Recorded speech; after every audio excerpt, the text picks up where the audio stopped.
Hi everyone, this is my student presentation assignment for EAF 228, which is my summer class I'm taking right now. Week 3, we're studying race, class, and gender in education, which is very fitting to the times that we're in right now. I will be going over the introduction by Lisa Delpit. This is from her book titled Other People's Children: Cultural Conflict in the Classroom. So Lisa Delpit wrote this book in 2008, and I'm just looking at the introduction and giving some key points from that and some summaries, which really sets the tone for the rest of the book. In the introduction, she follows 3 students to make the case. So she's following Anthony, Charles, and Terrence. And each of these case studies provides insight to the tone that she's feeling, which is pretty much fed up with how teachers are viewing children of color and discussing them in classrooms. Student 1 is Anthony. A quote from the book is, "She asked me to observe a little boy named Anthony, a 5-year-old black child from the projects, whom she has defined as a child with behavioral, learning, and language problems. She wants to use the results of my observations to get him help." So this quote really stood out to me because, first of all, she's setting the tone and explaining, this is a quote from the teacher, so she's explaining this to Lisa Delpit, saying that this is a student she has. Instead of defining his characteristics, his strengths, she's saying that he's a 5-year-old black child from the projects, and she has already labeled him with behavioral, learning, and language problems. And the issue here that I put in bold is she wants to use the results of my observations to get him help. Instead of wanting to use the results of observations to help him learn best or to differentiate instruction, she wants to get him help. More quotes from the case study on Anthony. The teacher said, these are all from the teacher, "He can't sit still in it. After nap, he's impossible. He's probably never allowed to talk at home. He probably never even got to use scissors at home."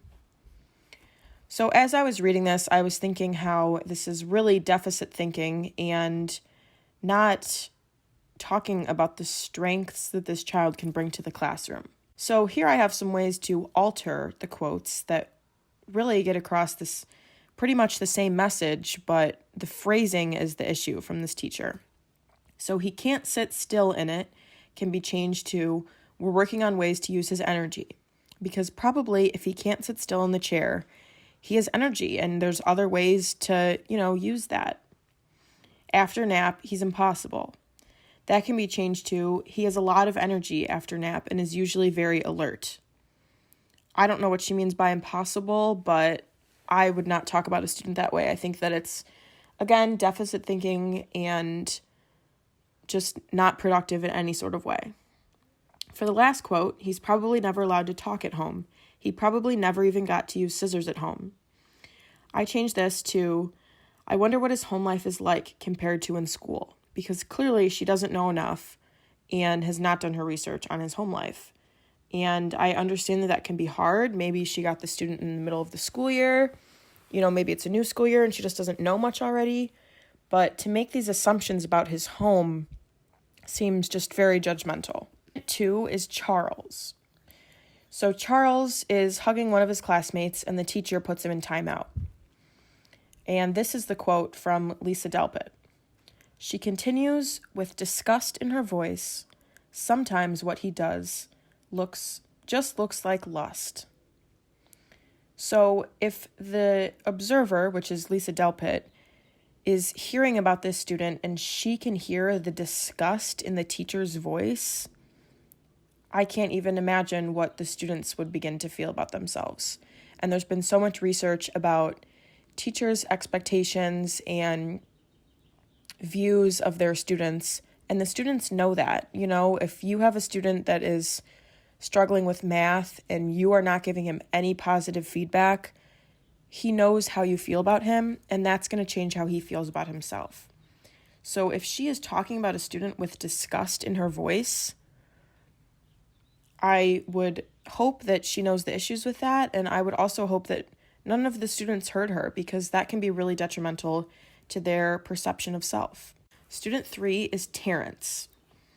So his concerned mother reports that her son was doing just fine in school, so she had already heard from the teachers, and when she got his report card, she saw that he had C's and D's. And she went back to the teachers and was expressing her concern, and the teachers responded and said, "Why are you so upset? For him, C's are great. You shouldn't try to push him so much." So again, I bolded the things that really stood out to me. The fact that the teacher said, "For him, C's are great," why are we targeting him? Why are C's great for him and not everyone else? Why does he have a separate set of expectations? And C's are average. So C's can be great, but there's also room to grow there. And if you're a teacher and you're just satisfied with C's for a student, it means that you're not really going above and beyond and helping them achieve those higher grades.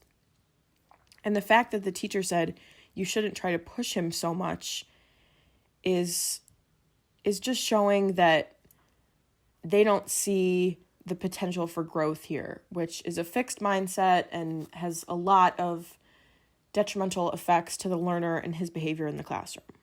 Here I just have some overall powerful quotes that I took away from this introduction written by Lisa Delpit. The first one is, "It's a deadly fog formed when the cold mist of bias and ignorance meets the warm vitality of children of color in many of our schools." Again, I bolded the words that stood out to me. This deadly fog really resonated with me because it just shows how profound the mist of bias and ignorance really is. So it's not just a cover over how the students and teachers feel, it's deadly. It's detrimental to their learning and their progression in schools. We cannot blame the schools alone. We live in a society that nurtures and maintains stereotypes. So this just goes to show that it's not all in education. I mean, if you think about how many hours a day and how many hours that is a week, a month, a school year that they are in school, it's majority of their time. And as much as Lisa Delpit is exploring the issues in schools and with teachers' bias, another part that goes into that is society that's nurturing and maintaining these harmful stereotypes. So in a way, it's a chain effect. It's kind of reciprocal. I mean, the way that society is nurturing and maintaining these stereotypes affects the teachers, but the way that some of these teachers are teaching is also affecting society and how that it nurtures and maintains the stereotypes. So it does go back and forth, but it just goes to show that it's not all with the schools, but they do have a large impact. We educators set out to teach, but how can we reach the world of others when we don't even know they exist? This quote really stood out to me because, as future educators, we're studying how to do our best and move forward and teach these students in progressive ways. But how are we supposed to do this when we ourselves are not educated on the cultures of others? So it just goes to show that all education starts with learning, and teachers have to learn themselves about culture and stereotypes in society and how to break down these barriers in order to move forward. And we can't teach things we don't know. So the more education we can get provides the most enriching experience that we can give our students. So how can we move forward? Teachers have a large responsibility in society. What can we do to go above the expectations and break down the societal barriers that we're faced with? Culturally responsive teaching has no age limit. There is nowhere that says you need to start in 5th grade and on. This can start incredibly early. Also, culturally responsive teaching is not just for diverse and urban schools. If you live in a really rural area that isn't diverse, cultural responsive teaching may be even more needed in those areas because they're not exposed to different cultures from their day-to-day life. Literature is a really accessible way to teach culture. So having books in your classroom written by, authors that are different from your students' race and culture, that helps expose them to culture. And we're not just talking about multicultural education because that's not incredibly responsive. That's just, like if you're celebrating Black History Month and you're really just doing the bare minimum in teaching. Whereas if you're culturally responsive teaching, you are diving into values and things that matter to that culture. You're not just talking about, this is MLK and this is what he did. You're really breaking down the values that maybe started the civil rights movement and things like that. So that's a way to make sure that you're culturally responsively teaching, not just multicultural education. Another easy way for this progression is doing get to know each other activities in the classroom. When students are placed in situations where they're learning about each other, that's a way to start cultural responsive teaching right away. At any age, encouraging collaboration and team building helps students with their environment and having a sense of community in the classroom. So this can help to break down barriers that students may have, and they may have a bias that they don't know about. So getting them to even break that down themselves would be very powerful. You can also start to teach case studies that help them see the barrier of stereotypes. So Brown versus Board, the Holocaust, the Civil Rights Movement, these are just a couple examples. There's many. I would say now, the riots that are going on and the protests now that are going on yesterday and today are incredibly relevant and would provide a really enriching case study and just an example of a viewpoint that you could focus on. And this goes for any of these examples. You can talk about the Holocaust and you can talk about the facts and how many people died, or groupthink and look at how people were manipulated and forced into these stereotypes. For the riots today, you can look at the number of people that were at the riots and the number of buildings that were burned down and the number of cop cars that were squashed. Or you can look at all the protests that were peaceful leading up to this and, everything that inspired the movement. So I think that perspective is an incredibly powerful tool that teachers have that we have to get comfortable with using and sharing. There's 3.2 million teachers in the United States and 56.6 million students in the United States. So how can you be the educator that makes a difference breaking down stereotypes, cultural barriers, and judgment? I just gave a few examples, and I think that reading and being progressive in society are ways to keep yourself updated and knowing the best ways to educate.